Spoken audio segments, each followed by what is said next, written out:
perfect timing. Just as I'm about to record. Ingrid, the girls are up. It's your turn to feed them. I'm about to test this recorder I bought.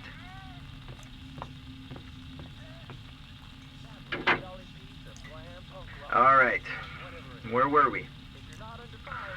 Today is April 29th, 1986, and honestly, it feels silly talking to this device as if I'm talking to myself, but I don't know.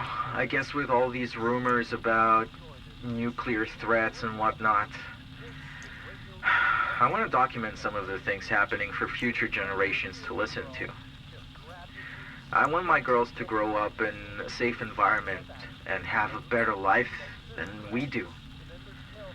I guess that's the dream of every parent, to have their kids grow up in a better world than they did. And I'm worried about what kind of state the world will be for the next generation to grow up in. There has been a nuclear accident in the Soviet Union, and the Soviets have admitted that it happened. One of the atomic reactors at the Chernobyl atomic power plant near the city of Kyiv was damaged, and there is speculation in Moscow that people were injured and may have died. The first reports that something was seriously wrong came from a power plant in Sweden. Workers arriving at their jobs registered abnormally high levels of radiation on their bodies. Although the levels weren't high enough to harm humans, and no accident had occurred at the plant, it was shut down. As tests were conducted, similar puzzling reports of high radiation came in from all over Scandinavia, but still, no accidents were reported, leading to the conclusion that the problem was elsewhere, to the east in the Soviet Union, a fact confirmed to the Soviet people on television tonight. A radioactive cloud headed north across Poland today and into Denmark, where radiation levels were 5 times higher than normal, to Finland 6 times above normal, to Norway up to 50%, and Sweden illegally high. Experts tonight say the cloud of radiation is now dissipating over the North Atlantic and poses no further threat to human life, but as the Soviets treat an unknown number of casualties, there's no way to say how much lasting damage that cloud may have already caused. Anjanetiana, BI News, New York. Jesus Christ. The whole world is going to shit. I gotta make sure they'll be safe in case anything happens.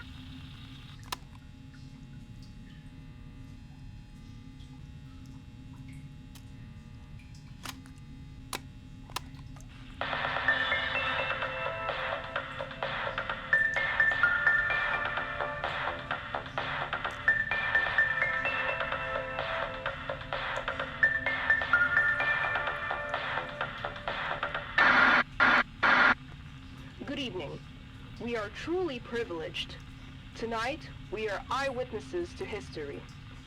Who on either side of the Berlin Wall or in this country would have believed this morning that this day would end the way it has? End with a very symbol of the division of Europe, of the division of the free world and that which is not free, disappearing or at least becoming irrelevant. That is the result of the stunning surprise decision today by the leaders of communist East Germany, the announcement that East Germans may now leave their country and cross directly into West Germany, even through the Berlin Wall itself. Oh my God! Honey! Come look! This is huge! They're crossing the Berlin Wall!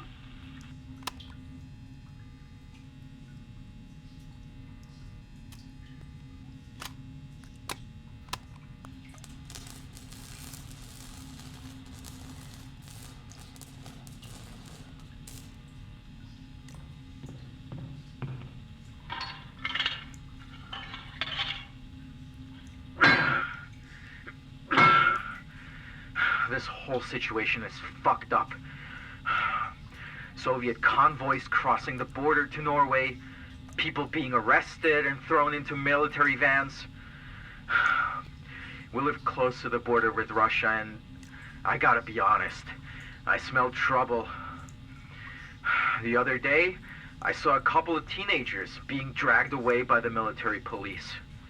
And when we tried to find out what was happening, they pointed their guns at us, told us to walk away, mind our own business. This shit is unreal. All that matters to me is to protect my family. Keeping them safe is my only priority. That's why I've been spending time in our basement, reinforcing it with steel plates, stockpiling food and water, and anything else I can find. People are going fucking crazy. Every day they run to the grocery store and buy anything they can get their hands on. Toilet paper, canned food, batteries, all that shit. Civilization is slowly crumbling. It won't be long until the looting and the riots begin, and all that's left is a bunch of animals. If shit hits the fan, we need to be able to spend weeks here. I really hope it won't come to that, but it's better to be prepared. I remember growing up, my dad would tell me stories of the war, all the horrors he had to go through.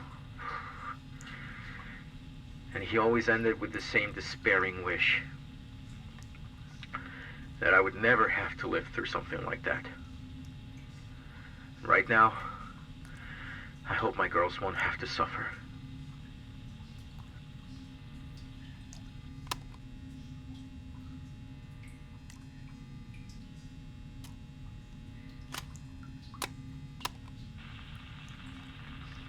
Good evening. We interrupt this program to bring you a major developing story. 2 U.S. warships, the USS Yorktown and the USS Karen, were rammed by Soviet frigates in the Black Sea after trying to exercise the right of innocent passage through Soviet territorial waters.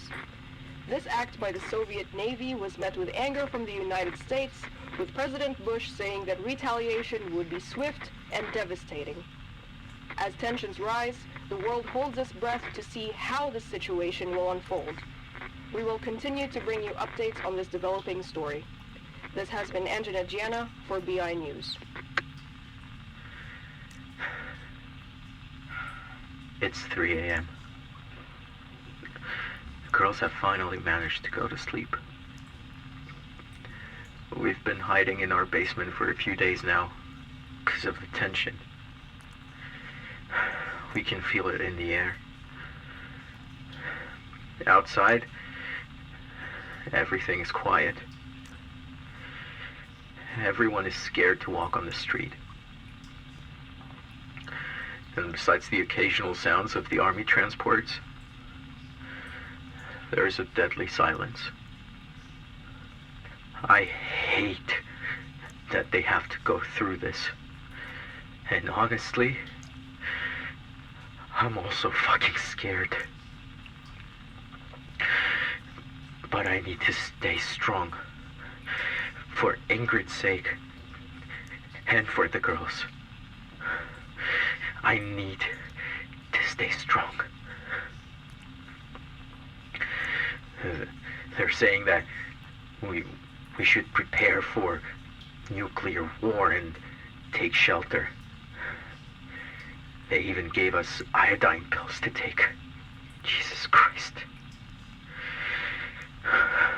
When will this nightmare end? Oh my God! Everyone, take cover!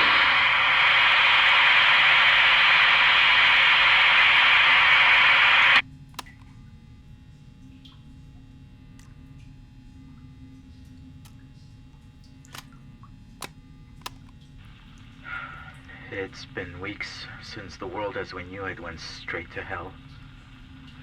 Luckily,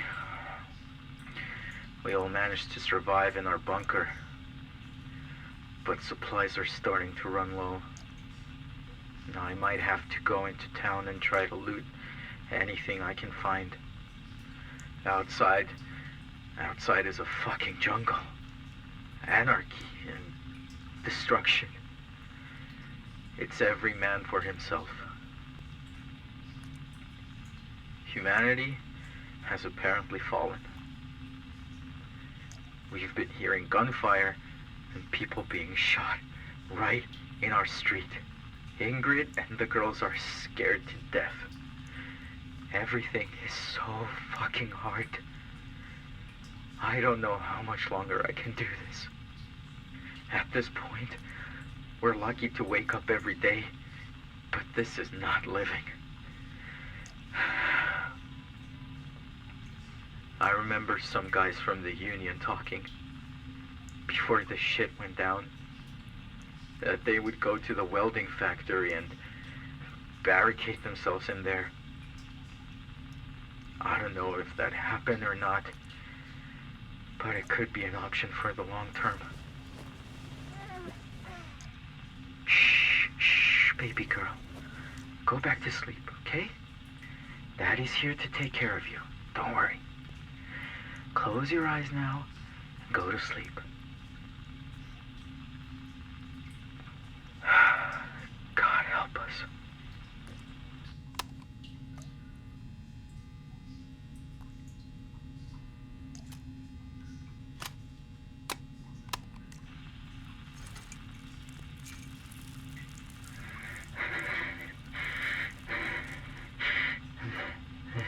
They're gone.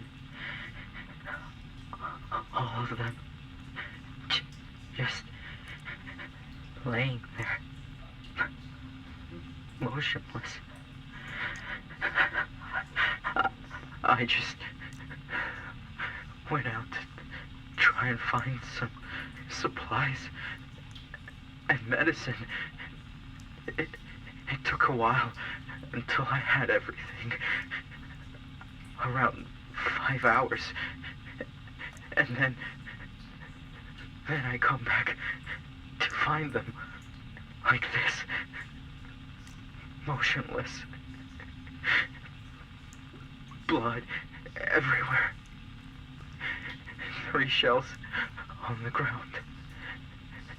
And I wasn't there. I wasn't there to protect them. I failed them. My family. The only thing I had in this whole fucking world.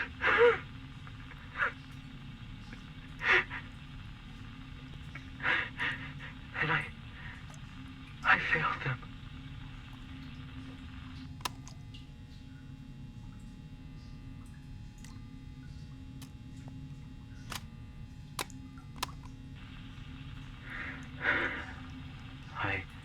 I buried them today. I should be the one dead, not them. And I would have joined them if I wasn't such a fucking coward.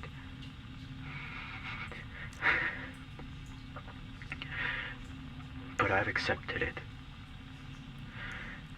That I need to keep on. At least for their sake. So I'll check the factory. And I don't care if I die in the process. Because I have nothing else left to lose.